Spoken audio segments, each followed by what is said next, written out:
God created the universe to consist of both spiritual and physical existence. In the heavens, we have an area of operation known as the spiritual realm. It consists of both the Holy Spirit and evil spirits. God and his angels are in this realm. The devil and his demons are also in this realm. This realm is a realm of conflict that spills over into our world. This is the picture our Bible paints for us. One day, the king of Syria decided to go and attack the camp of the Israelites.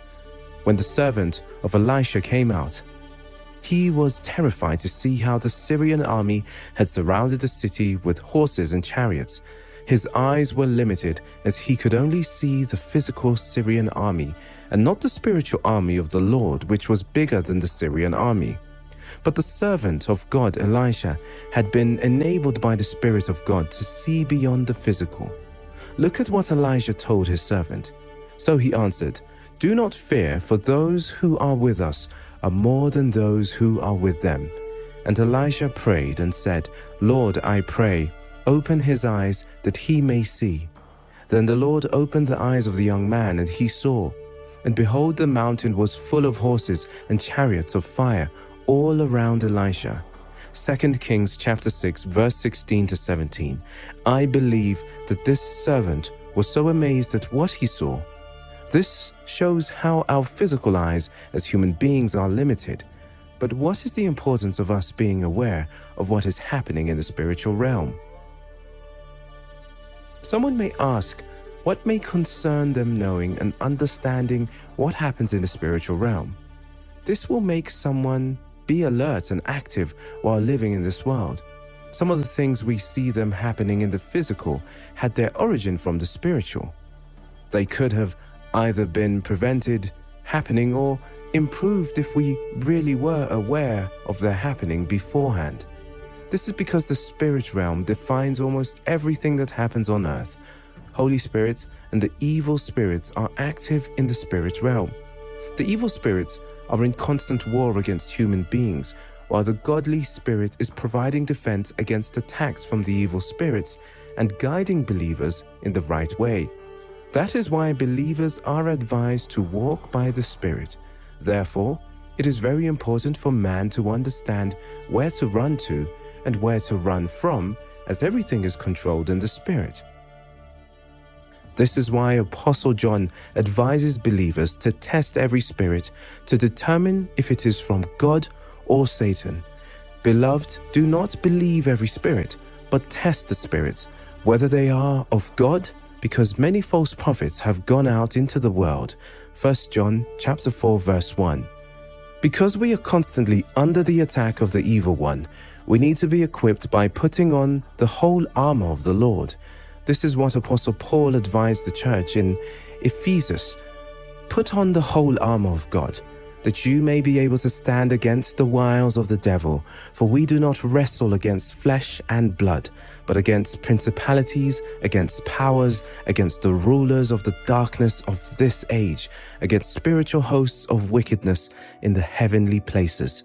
Therefore take up the whole armor of God, that you may be able to withstand in the evil day, and having done all to stand. Ephesians chapter 6, verse 11 to 13. The spirit world is a place of tremendous influence. The spirit world influences this world, and this world influences the spirit world. This is mainly done through prayer. Now listen to me, and listen to me carefully.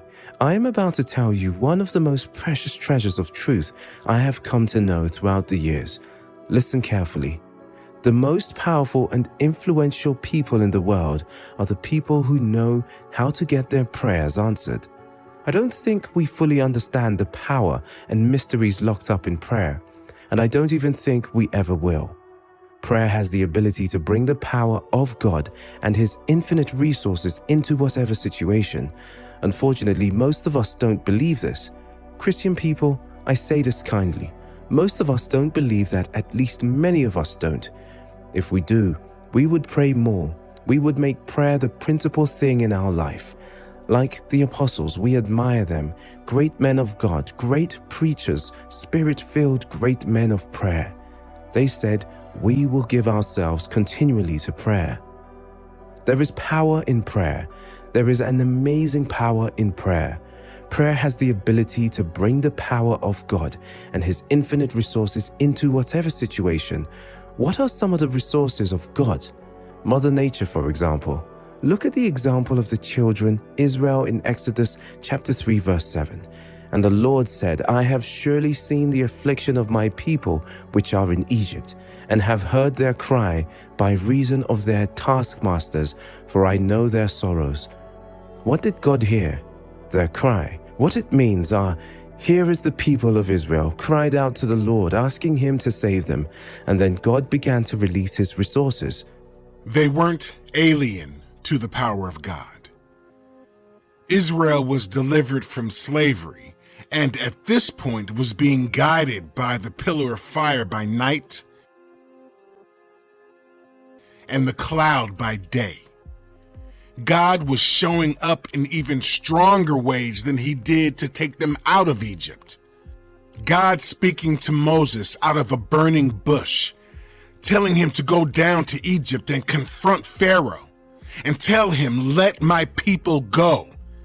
And God causing a stick to turn into a snake. God delivered them. God had done so much for them. They had a lot to remember. Pharaoh, in his stubborn ways, refused to listen to Moses, so God fought for His people using nature. The plagues came forth, water turning to blood. The frogs came forth and slept in the beds of Pharaoh and his people. Lice and flies, locusts came forth and took over the lands of Egypt. And God kept warning Pharaoh over and over again, let my people go. But Pharaoh remained stubborn, and the pestilence and the boils and the hailstorms and the lightnings flashed and the thunder roared. While all of this was happening, God was protecting His people. The last plague left the household of the Egyptians in the morning. But as the death angel flew that night, but did not go near the dwelling of the Israelites, Yahweh ordered them to put the blood of the slaughtered lamb above the doors to avert the judgment that He would send against Pharaoh and his people. This great event of deliverance was called the Passover, and even today is still celebrated. Until Pharaoh finally agreed to let them go. So how God delivered the children of Israel? He did it by showing His power of nature and the animals. Our God is unstoppable. Nothing has the ability to stop Him. Not even the forces of the earth or the laws of nature and science. Somehow, we might have always thought that the only unbeatable force in this world is the law of nature. But God has proven to us that He made nature and He has control over it. If He could go as far as giving His only begotten Son for my sake, why wouldn't He turn the forces of nature in my favor? Just think about it. If He sent His only Son for you, why would He not defy the laws of physics that He made? What can stop Him? Absolutely nothing. Another example is seen in the life of Joshua. Let's take a look at the story together. Joshua 10, verses 12 to 14. At that time, Joshua spoke to the Lord in the day when the Lord gave the Amorites over to the sons of Israel. And he said in the sight of Israel, Sun, stand still at Gibeon, and moon in the valley of Aijalon. And the sun stood still, and the moon stopped, until the nation took vengeance on their enemies. Is this not written in the book of Jashar? The sun stopped in the midst of heaven, and did not hurry to set for about a whole day. There has been no day like it before or since, when the Lord heeded the voice of a man, for the Lord fought for Israel. The Israelites were at the war front, and time was no longer on their side. It was getting dark. All Joshua did was cry out to God, and God heard him. Not only did the sun and moon stop so that Joshua and his army could continue fighting, but God also caused a mighty tempest to attack the Canaanites with rain and hailstones. God did more than Joshua asked. This affirms what Ephesians 3 verse 20 says, "Now unto him that is able to do exceedingly abundantly above all that we ask or think, according to the power that works in us." God will always do much more than we can picture in our hearts. This is what Apostle Paul emphasizes, praying always with all prayer and supplication in the Spirit, being watchful to this end with all perseverance and supplication for all the saints. Ephesians chapter 6 verse 18. We should constantly engage ourselves in spiritual warfare through prayer. There was time the disciples of Jesus Christ could not cast out a demon from a child brought to them because they didn't know the secret of waging spiritual warfare. Then the disciples came to Jesus privately and said, "Why could we not cast it out?" So Jesus said to them, "Because of your unbelief, for assuredly I say to you, if you have faith as a mustard seed, you will say to this mountain, 'Move from here to there,' and it will move, and nothing will be impossible for you. However, this kind does not go out except by prayer and fasting." Matthew chapter 17 verse 19 to 21.